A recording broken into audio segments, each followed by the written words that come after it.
Hello friends, welcome to simple cuisine Bangla. আমি আলিয়া। আজকে তোমাদের সঙ্গে আবারও একটি স্বাস্থ্যকর রেসিপি শেয়ার করতে চলেছি, যার প্রধান উপকরণ হচ্ছে কাবুলি ছোলা। তো আমি এখানে কাবুলি ছোলা 7 থেকে 8 ঘন্টার জন্য ভিজিয়ে রেখেছিলাম। তারপর ভালোভাবে জল দিয়ে ধুয়ে এক্সট্রা জলটা ঝরিয়ে ছোলাগুলোকে এক সাইডে রেখে দিলাম। এখন একটা মশলা তৈরি করে নেব, যার জন্য একটা স্ট্রেনারের মধ্যে নিয়ে নিলাম কয়েকটা লবঙ্গ, একটা এলাচ এবং দুটো ছোট ছোট দারুচিনির টুকরো। স্ট্রেনারের ঢাকনাটাকে বন্ধ করে এটাকে এক সাইডে এখন রেখে দিলাম। এইবারে আগের থেকে ধুয়ে জল ঝরিয়ে রাখা ভেজানো ছোলা পুরোটাই একটা প্রেসার কুকারের মধ্যে নিয়ে নিলাম। এর মধ্যে একটি মাঝারি মাপের টমেটো 2 টুকরো করে কেটে এভাবে করে অ্যাড করে দিলাম। সাথে বেশ খানিকটা পেঁয়াজ কুচিও দিয়েছি। তোমরা যদি পেঁয়াজ না খাও সেক্ষেত্রে অবশ্যই বাদ দিতে পারো। একটি তেজপাতা নিয়ে নিলাম। 1/4 টিস্পুন পরিমাণ হলুদের গুঁড়ো অ্যাড করেছি। দিয়ে দিলাম স্বাদ মতো লবণ এবং অ্যাড করে দিচ্ছি জল।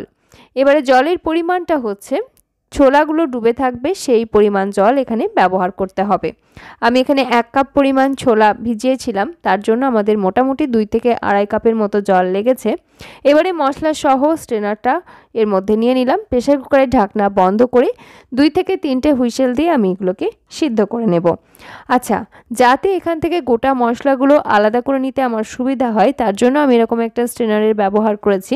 তোমাদের হাতের কাছে থাকলে অবশ্যই ব্যবহার করবে, আদারওয়াইজ মশলাগুলো এমনিও দিতে পারো, পরের দিকে আলাদা করে নিলেই হবে। এরপরে দুটো হুইসেল দিয়ে নেওয়ার পর নিজের থেকেই যখন স্টিমটা ছেড়ে গেছে সে সময় আমি ঢাকনাটা খুলে নিলাম। আর প্রথমেই যেটা করতে হবে সেটা হচ্ছে এখান থেকে গোটা মশলাগুলোকে আমি আলাদা করে নিচ্ছি। বন্ধুরা, তোমরা যারা আমার রেগুলার অডিয়েন্স রয়েছো তারা জানো আমি কিন্তু প্রত্যেক দিন স্বাস্থ্যকর রেসিপি শেয়ার করে থাকি।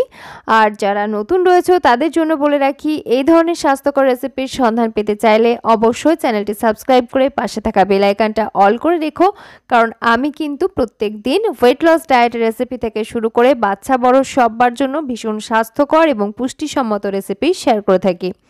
তো এখানে প্রেসার কুকারের মধ্যে কিন্তু আমার টমেটো, পেঁয়াজ সব কিছুই সিদ্ধ হয়ে গেছে। তো আমি একটা স্ম্যাশারের সাহায্যে টমেটো ভালোভাবে গলিয়ে দিলাম, সাথে কয়েকটা কাবুলি চানাও একটু স্ম্যাশ করে দিচ্ছি, যার জন্য সুন্দর একটা থিকনেস আমরা পাবো। সঙ্গে সঙ্গে টেস্টটাও কিন্তু বেশ ভালো হবে।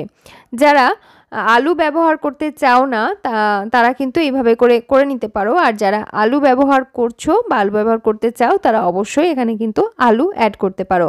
তবে কিন্তু ওয়েট লস ডায়েট রেসিপির ক্ষেত্রে আলুটাকে একটু অ্যাভয়েড করে চলাই বেটার। তেজপাতাগুলোকে আমি কিন্তু এখান থেকে সরিয়ে নিলাম। কড়াই বসিয়ে নিয়েছি আর কড়াইয়ের মধ্যে নিয়ে নিলাম 1 চা চামচের থেকে একটু বেশি পরিমাণ সর্ষের তেল। তেল গরম হতেই ফোড়নে দিয়েছি গোটা জিরে এবং কিছুটা হিংয়ের ফ্লেভার কিন্তু ভীষণ ভালো যায় এর সঙ্গে, তো আমি সেজন্য হিংটা ব্যবহার করেছি। যারা চাও না অবশ্যই স্কিপ করতে পারো। সাথে একটা শুকনো লঙ্কা অ্যাড করেছি। ফোড়নটা যখন বেশ ভাজা ভাজা হয়ে ভালো গন্ধ পাওয়া যাচ্ছে সেই সময় আমি একটি বেশ বড় সাইজের পেঁয়াজ একটু পাতলা পাতলা করে কেটে অ্যাড করেছি। পেঁয়াজটা একটু মোটামুটি 30 থেকে 40 সেকেন্ডের জন্য ভেজে নিচ্ছি। একদম গোল্ডেন কালার ধরাবো না, তবে হালকা একটা পিঙ্ক কালার চলে আসবে সেই পর্যায় পর্যন্ত ভেজে নেব। বন্ধুরা, তোমরা কে কোথায় থেকে আমাদের রেসিপি দেখছো অবশ্যই ছোট্ট একটা কমেন্টের মাধ্যমে জানিও। একই সাথে ভিডিও কেমন লাগছে সেটিও জানাতে ভুলো না। এবার এখানে আমি কিছু গুঁড়ো মশলা অ্যাড করে নিচ্ছি, যার মধ্যে রয়েছে 1/2 চা চামচ করে জিরের গুঁড়ো, ধনের গুঁড়ো, হলুদের গুঁড়ো এবং স্বাদ মতো লঙ্কার গুঁড়ো। দিয়ে দিলাম পরিমাণ মতো লবণ। আমরা কিন্তু ছোলা সিদ্ধ করার সময় লবণ এবং হলুদের গুঁড়ো ব্যবহার করেছিলাম, সেই বুঝে এই পরিমাণ দুটো অ্যাড করবে। দিয়ে দিলাম আদা রসুনের পেস্ট প্রায় 1 চা চামচের মতো।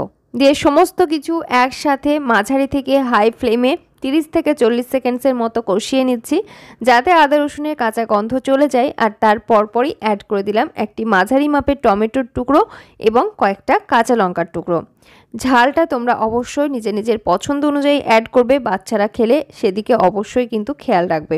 তারপরে সব কিছু একটু নেড়েচেড়ে নিয়ে ঢাকনা বন্ধ করে আঁচ কমিয়ে কিছুক্ষণ অপেক্ষা করছি, মোটামুটি 20 থেকে 30 সেকেন্ডের মতো। টমেটো একটু সফট হয়ে আসবে আর তারপরেই কিন্তু একটু নাড়াচাড়া করে নিচ্ছি। বন্ধুরা, এই রেসিপিটা বানাতে কিন্তু খুবই কম সময় লাগে। জাস্ট ছোলা যদি সিদ্ধ করা থাকে তাহলে এটা কিন্তু খুব কম সময়ের মধ্যেই বানিয়ে নেওয়া যায়। আর ভীষণ স্বাস্থ্যসম্মত এবং প্রোটিন সমৃদ্ধ। এই কাবুলি ছোলার মধ্যে কিন্তু প্রচুর পরিমাণে প্রোটিন রয়েছে আর ভীষণই সুস্বাদু হওয়ার জন্য যে কোনো বয়সের মানুষ কিন্তু খেতে ভীষণ পছন্দ করে। তো দেখো আমরা আগের থেকে সিদ্ধ করে রাখা কাবুলি ছোলা জল সমেত পুরোটাই অ্যাড করে দিলাম, সাথে উপর থেকে কিছুটা গরম মশলার গুঁড়ো ছড়িয়েছি। এরপরে সব কিছু ভালোভাবে মিশিয়ে নিচ্ছি। মাঝারি থেকে হাই ফ্লেমে কিছুক্ষণ কুক করে নেব, তবে অবশ্যই এর জন্য ঢাকনা বন্ধ করে নিতে হবে।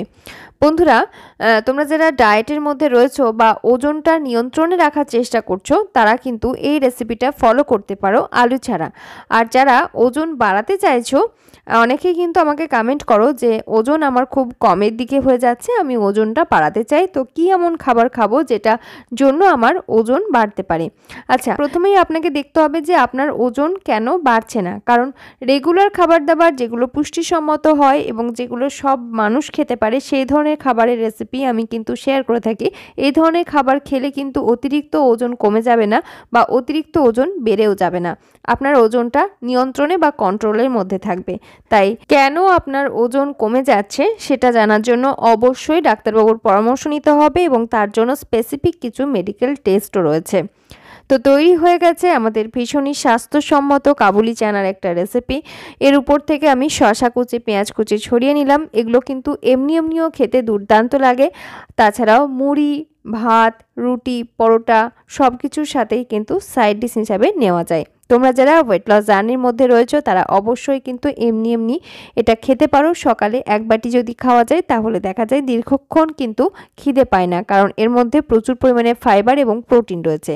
উপর থেকে কিছুটা লেবুর রস ছড়িয়ে দিচ্ছি, যেটা ভীষণভাবে প্রয়োজন, কারণ এর মধ্যে যে আয়রন রয়েছে সেটা অ্যাবজর্ব করার জন্য কিন্তু অবশ্যই লেবুর রসটা হেল্প করবে।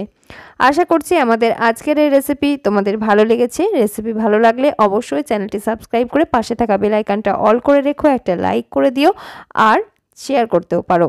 আজকের মতো এখানেই বিদায় নিচ্ছি। ফিরে আসছি খুব তাড়াতাড়ি পরবর্তী নতুন কোনো স্বাস্থ্যকর রেসিপির সন্ধান নিয়ে। সকলে ভালো থেকো, সুস্থ থেকো এবং সাবধানে থেকো। ধন্যবাদ।